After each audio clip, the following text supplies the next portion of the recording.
Hi, thank you for tuning in.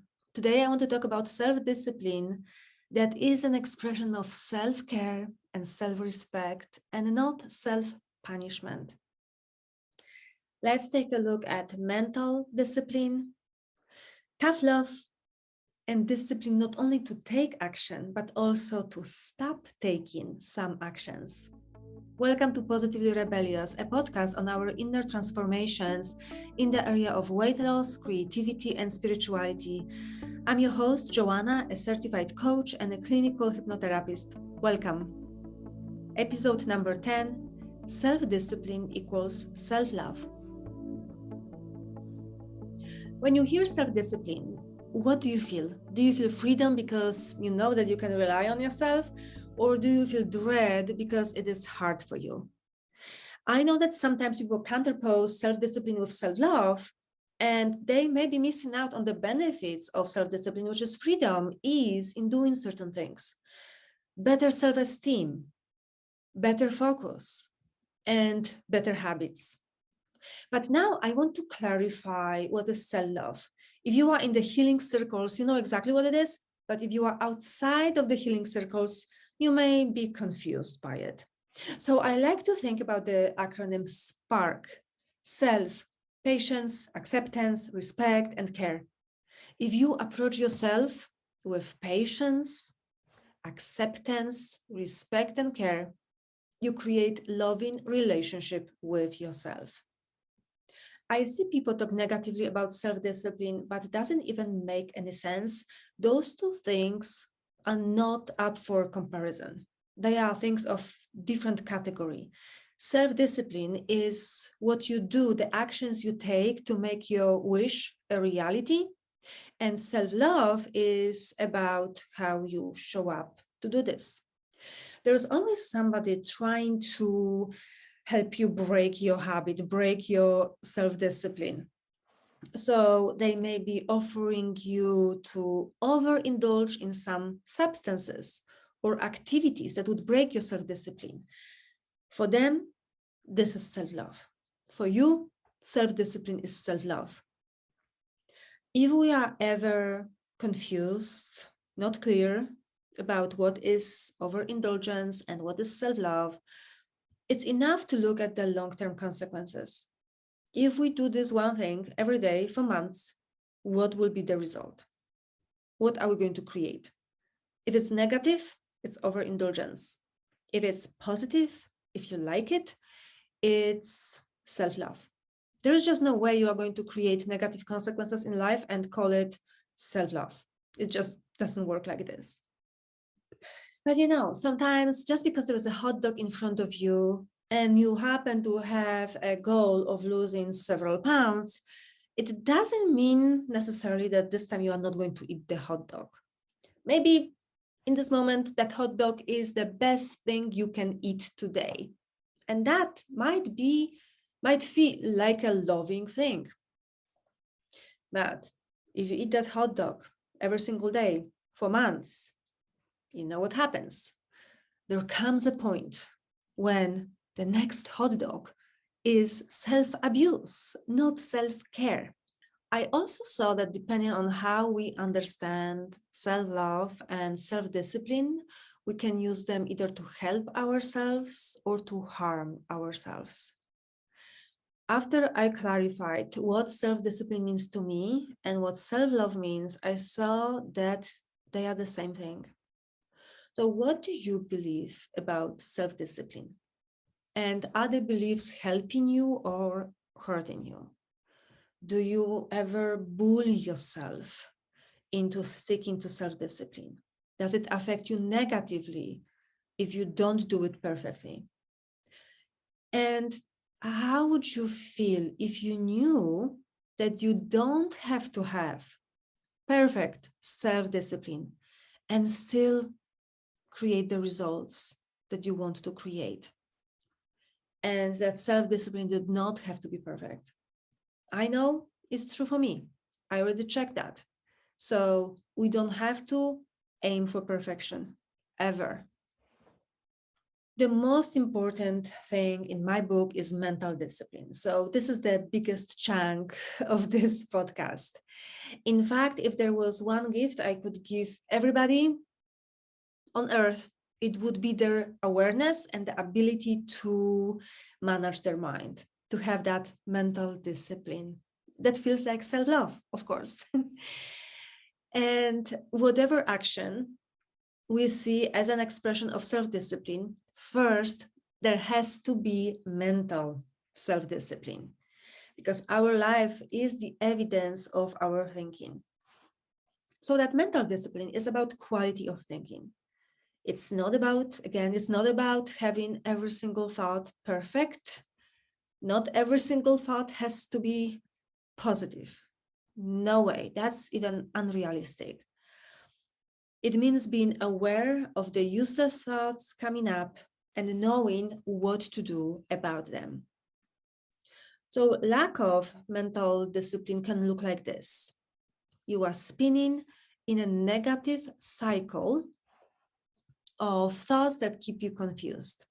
You know your thoughts are useless if they prevent you from making decisions and taking actions. We need to recognize what's happening, why, and clean up our thinking and think on purpose. Once we understand that all results in life will come from our thoughts, we realize that there could be just one thought that will prevent us from changing the trajectory of our path. I don't mean it in a big dramatic way, but we have many paths in life. We do a lot of different things. And there could be one thought that will prevent us from doing something that could actually get us what we want. So if one thought can change the trajectory of our path, it's possible that one thought can separate us from the success that we want. One thought can separate us from the forgiveness that we seek to give or receive. One thought on a repeat can prevent us from finally ending our misery and ending overeating. Another way to use mental discipline is to predict the future. Not in a literal way, but you probably know the experience when you think about something, you are anticipating something that may be stressful, may be making you anxious, and you are creating in your mind images of something that may happen, feeling anxious ahead of time, before that event even happens. Now, there's a way to create different future for yourself, and that is to think on purpose. Who do you want to be in that situation? How do you want to feel? And what will you do? What will you feel no matter what?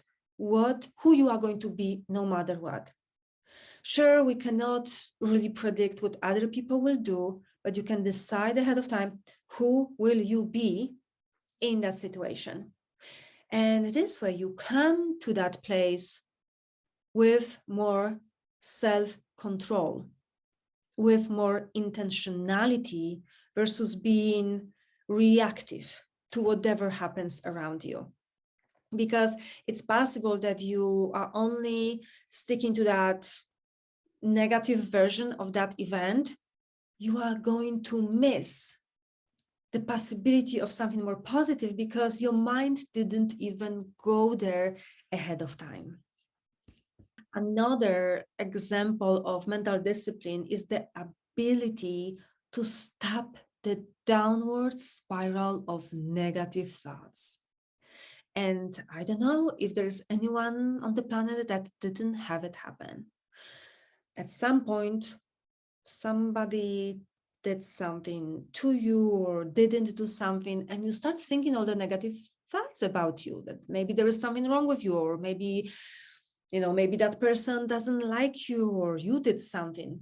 And suddenly you find yourself thinking about all the other people. That's an evidence for you that nobody likes you, and the next thing you know, you think that you will die alone in hell. But once you know that the brain does what the brain does on purpose, you will know that the brain is always trying to scare you and keep you alert. So how much time are you spending on thoughts like this, on finding the evidence of your beliefs?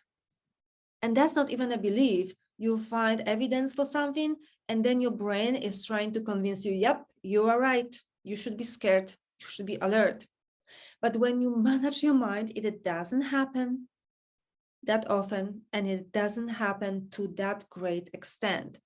You are able to catch your mind and say, yeah, I know, brain, what you are doing. You are trying to scare me. Let's find the evidence of something that is to the contrary of that negative thought. You are able to catch the thought, laugh at your brain, laugh at your mind trying to scare you, and then skillfully lead the thoughts back to a constructive path. So if you ever spend an hour or two thinking how nobody loves you, you could stop those thoughts after several seconds and look for the evidence to the contrary. Next, mental discipline is asking ourselves useful, empowering questions. Look at these thoughts. What if I try this and I fail? How am I ever going to do this? What if I ask for it and they laugh at me? The undisciplined mind doesn't even recognize the question mark in the end of the sentence. We are spinning in the same questions over and over without ever answering them for ourselves. So if we stop one day and truly answer all the questions in our mind, at least we could move on to the next questions, because there's always something behind it, and at least we would be able to move forward. But look at the questions that I just asked. You cannot win with them. No matter what you answer, you are losing. So the key is to recognize, is this even a useful question? None of them was. So we need to learn to ask ourselves empowering questions and useful questions that can actually produce answer that will propel us to do something. So there's always a question of how can I do this? Not why can't I do this, but how can I do this? Or how can I do this and keep this? And then your brain will start looking for those answers. Otherwise, those answers would not be available to us. Let's look at tough love, because how can we talk about self-discipline without touching on tough love? There is a book called Self-Discipline Equals Freedom, a field manual, and that's book by Jocko Willinck. And for him, self-discipline looks very simple. And that's an example of tough love. Here's what he says. You ask how to start exercising. You start exercising. You ask, how do I stop procrastinating? Well, you stop procrastinating here and now. So sometimes this military discipline works. For me, it works with physical things, physical discipline, like daily qigong. Sometimes I almost skip it, but then I get out of bed to do this just to make sure that I have done it every single day, because I want to be able to say to myself that I've done it every day. Now, tough love does not work for me in other areas, specifically in the area of creativity. And sometimes we need another approach, more friendly, more curious, more gentle. And suppose you have trauma and blocks from being overworked, burnout from doing and giving too much, you have trauma from fighting for your survival, from being a workaholic, from being a perfectionist. Tough love will not be the best choice. Sometimes you first need to recover. Your mind will still need self-discipline, but this time the self-discipline will include a bigger dose of self-acceptance and self-care. For example, accept this is the state of my body and my nervous system now, not at its best, and it's okay. And self-care. This time, I need to take care of myself first.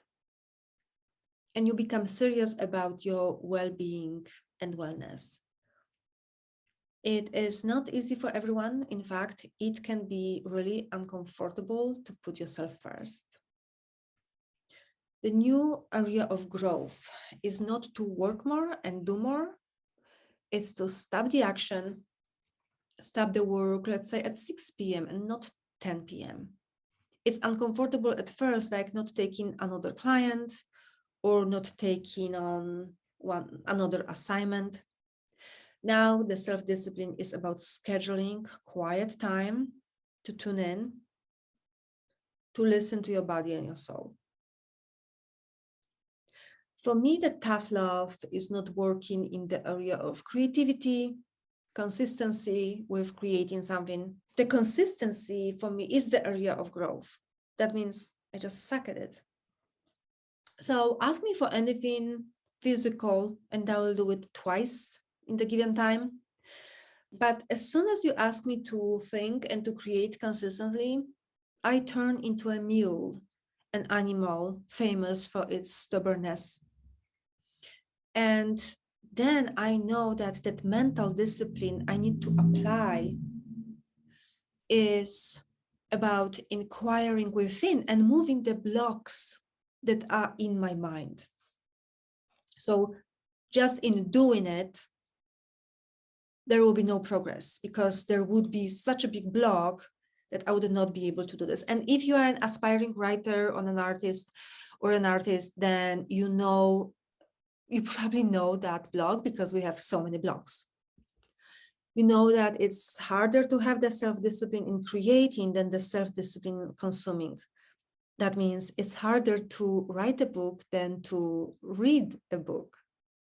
I don't like comparing things, but sometimes it's good to put things in perspective.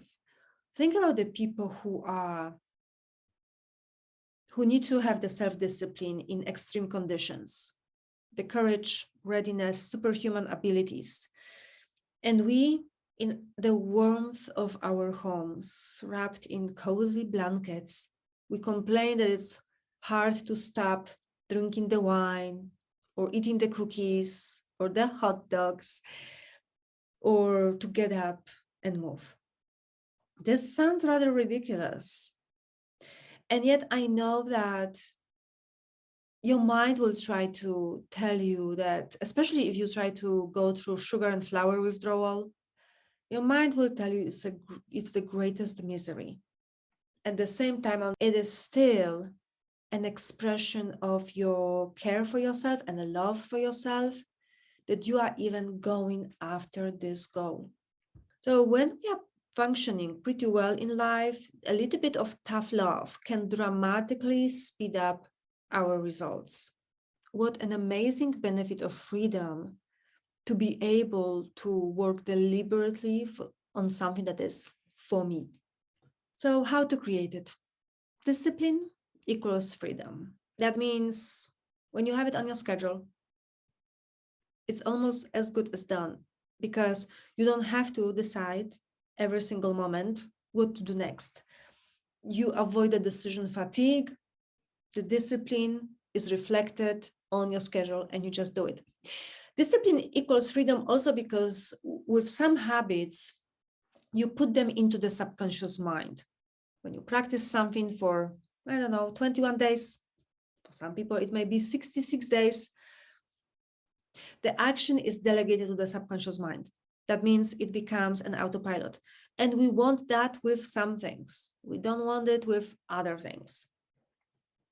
The action becomes easier and the conscious mind is now free to do something else. So what would you like to delegate to the subconscious? In other words, who would you like to become? Do you want to become the person who wakes up, exercises, or goes on a beautiful walks and then sits down to write your book? Or somebody who checks what other people write? Do you want to become the person who creates a caring ritual for herself in the evening? Or somebody who scrolls through social media in the evening? I like what my teacher says. Self-discipline is keeping yourself in the highest regard. So I wish you that you find something, some sort of self-discipline that elevates your opinion of yourself and elevates how you see yourself. That helps you to keep yourself in the highest regard.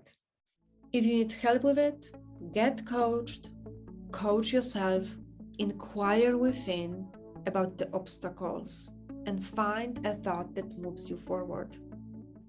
If you would like me to help you with this, go to positivelyrebellious.com, write to me,